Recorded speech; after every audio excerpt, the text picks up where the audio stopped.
کیونکہ بعض لوگوں کو عادت ہوتی ہے ویسے ہی اپنا ماحول ایسے رکھتے ہیں. پوچھا جاتا ہے نا ان سے کہ بھائی کیا حالات ہیں, او بھائی آج کل بڑے حالات خراب ہیں. ٹھیک بھی ہوتے ہیں, آپ اس دن سے ڈریے جس دن حالات خراب ہو جائیں, جھوٹ مت بولیں. آپ نہ کہنا سیکھیں, یعنی ہر ایک کو ہاں کہتے رہتے ہیں, نہ کہنا سیکھیں. یہ مغربی فلسفہ ہے, یہ اسلامی فلسفہ نہیں ہے, یاد رکھیے گا.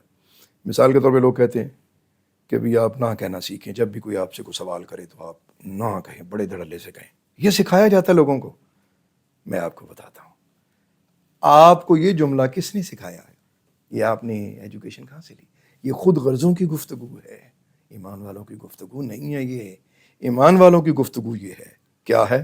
فرمایا جب تم کھانا کھاؤ تو ایک بندے کو جو کھانا ہے وہ 2 لوگوں کے لیے کافی ہے, اور جو 2 لوگوں کا کھانا ہے وہ 4 لوگوں کے لیے کافی ہے. بانٹ کر کھانے کا حکم ہے, یہ حکم ہے. اور آپ توجہ فرمائیں, اسلام تو ایک سائل کو بھی کسی طریقے سے دھتکارنے کی اجازت نہیں دیتا. یہاں تک کہ نبی اکرم علیہ الصلوۃ والسلام کو اللہ نے یہ فرمایا وَأَمَّا السَّائِلَ فَلَا تَنْهَرْ, میرے حبیب کسی سائل کو آپ کبھی جھڑکیں نہ, اسے خالی نہ لوٹائیں. جب بھی آتا ہے آپ اس کو ضرور عطا کریں, اپنی عطاؤں کے سمندر سے اسے عطا کرتے رہیں. یہ تو خوش نصیبی ہوتی ہے کہ کوئی شخص کسی شخص کا سوالی بن کے جاتا ہے, اس سے سوال کرتا ہے. اللہ نے آپ کو دینے والا بنایا ہے, تو آپ کیوں اس سے محروم رہتے ہیں؟